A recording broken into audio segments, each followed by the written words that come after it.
Assalamu alaikum dear viewers and well wishers, welcome back to my YouTube channel Easiest English by Shahin sir.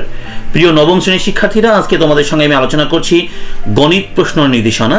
প্রস্তুত হওয়ার সময় এখনই তোমাদের ষান্মাসিক পরীক্ষায় যে যে প্রশ্নগুলো আসবে সেই প্রশ্নগুলো আমি আজকে বলে দিব, তোমরা সেই প্রশ্নের আলোকে প্রস্তুত হয়ে নাও। আমি এখনই চলে যাচ্ছি মূল পর্বে। তবে মূল পর্বে যাওয়ার আগে তোমরা যারা এখন পর্যন্ত আমার চ্যানেলকে সাবস্ক্রাইব করনি, ঝটপট সাবস্ক্রাইব করে ফেলো। সেই সঙ্গে কমেন্ট সেকশন লিখো তোমরা কে কোন স্কুল থেকে দেখছো, এবং তোমাদের ষান্মাসিক পরীক্ষার আগ মুহূর্তে যে চূড়ান্ত সাজেশন হয় সেটিও কিন্তু আমি তোমাদের দিব। সেটি পেতে হলে অবশ্যই আমার চ্যানেলের সঙ্গে থাকতে হবে।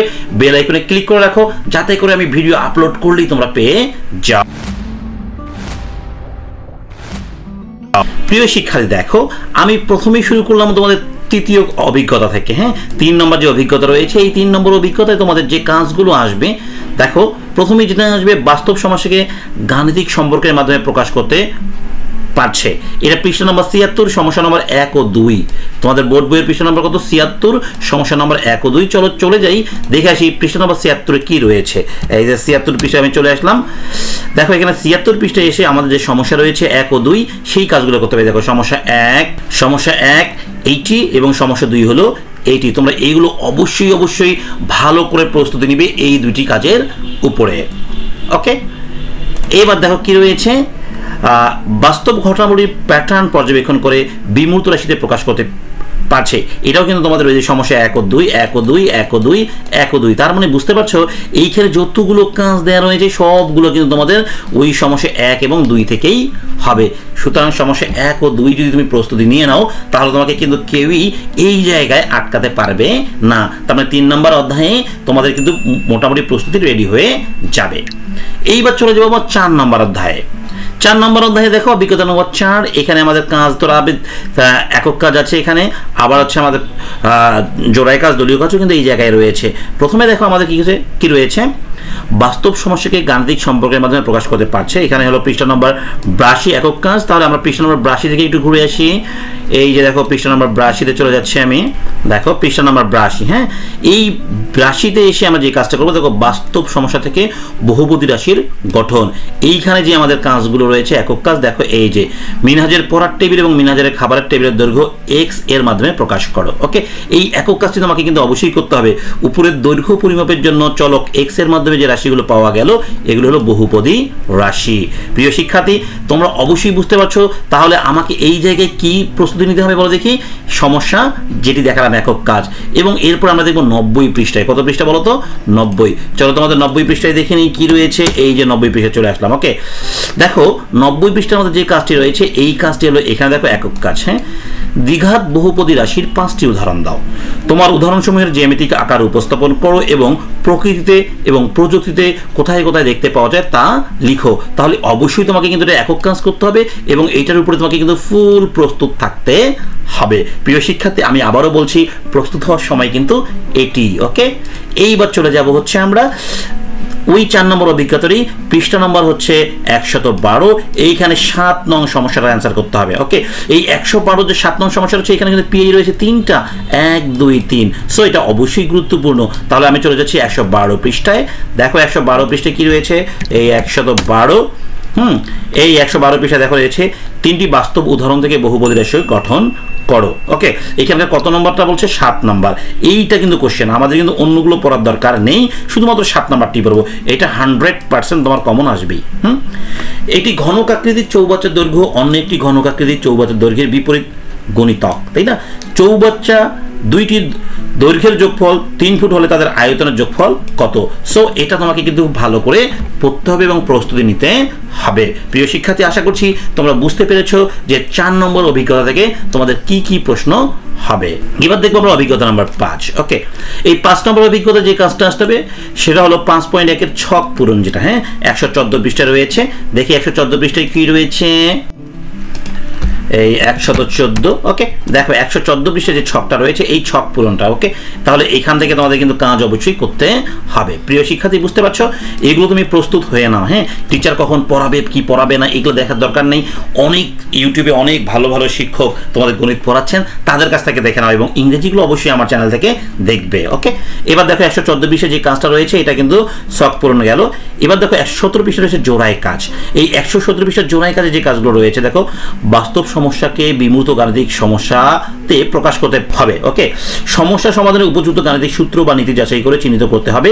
তারপর দেখো যাচাইকৃত গাণিতিক সূত্র নীতির যৌক্তিক প্রয়োগের মাধ্যমে সমস্যা সমাধান করতে হবে। এটা কাজ হলো জোড়ায় কাজ, অবশ্যই এটা জোড়ায় কাজ দেবে, তাই না? তোমরা জানো পরীক্ষা হবে 5 ঘন্টা, একক কাজ হবে, জোড়ায় কাজ হবে, দলীয় কাজ হবে এবং লিখিত পরীক্ষাও সবগুলোর আলোকে হবে। ওকে প্রিয় শিক্ষার্থী, তাহলে দেখি 117 পৃষ্ঠায় কি রয়েছে। ওকে, এই 117 দেখো 117 পৃষ্ঠায় জোড়ায় কাজটি দেয়া রয়েছে। তোমাদের বইয়ে কিন্তু এটা হুবহু আছে, আমি জাস্ট তোমাদের বই দেখিয়ে দিচ্ছি, তাই না? মানে এটা প্রশ্ন আউট বলা চলে। তুমি এগুলোর উপর কি রাখবো? প্রস্তুতি রাখবে। দেখো মনে করো তোমাদের আয়তাকৃতির শ্রেণীকক্ষটির দৈর্ঘ্য ও প্রস্থ জানা নেই। শিক্ষক বলেন শ্রেণীকক্ষটির প্রস্থের দ্বিগুণ, দৈর্ঘ্য অপেক্ষা 10 মিটার বেশি এবং পরিসীমা 100 মিটার। তোমাদের কাজ হলো শ্রেণীকক্ষটির দৈর্ঘ্য ও প্রস্থকে দুটি চলক ধরে দুটি সমীকরণ গঠন করা এবং সমীকরণ দুটি সমাধান করে শ্রেণীকক্ষের মেঝের ক্ষেত্রফল বের করা। ওকে, এবার খ নম্বর দেখো, একটি শ্রেণীকক্ষটির দৈর্ঘ্য ও প্রস্থ হাতে কলমে মেপে মেঝের ক্ষেত্রফল বের করো। তারপর ক থেকে প্রাপ্ত ক্ষেত্রফলের সত্যতা যাচাই করো। প্রিয় শিক্ষার্থী, এই জোড়ায় কাজটা তুমি এখন থেকে প্রস্তুত হয়ে নাও। ওকে, এবার আমরা 6 নম্বরে যাব না, কারণ 6 নম্বর অধ্যায় পর্যন্ত তোমাদের শেষ নাও হতে পারে, তাই না? তাহলে আমরা 3 করলাম, 4 করলাম, 5, এবার 2 এবং কত দেখবো? 1 দেখবো, কাজ শেষ। এবার দেখবো অভিজ্ঞতা নাম্বার কত? 2। এখানে 46 পৃষ্ঠা রয়েছে একক কাজ। কত পৃষ্ঠা? 46। ওকে, এই 46। দেখো এখানে যে একক কাজটি রয়েছে সেটা করবো। এই যে একক কাজ, একটি কাগজে অথবা গ্রিডে 1 1 2 3 5 8 13 21 সংখ্যাগুলোকে ব্যবহার করে ফিবোনাচ্চি আয়তক্ষেত্র অঙ্কন করো। এটি কিন্তু তোমাকে প্রস্তুত হয়ে থাকতে হবে এটির জন্য। ওকে, এবং দেখো এখানে আর কি কাজ রয়েছে? দলগত কাজ রয়েছে। হ্যাঁ, পৃষ্ঠা নম্বর 45-এ, কত নম্বর পৃষ্ঠা? 45। তার মানে উপরের পৃষ্ঠায় যে আমাদের একক বা যে দলগত কাজটা রয়েছে এই কাজটিও তোমাকে প্রস্তুত রাখতে হবে।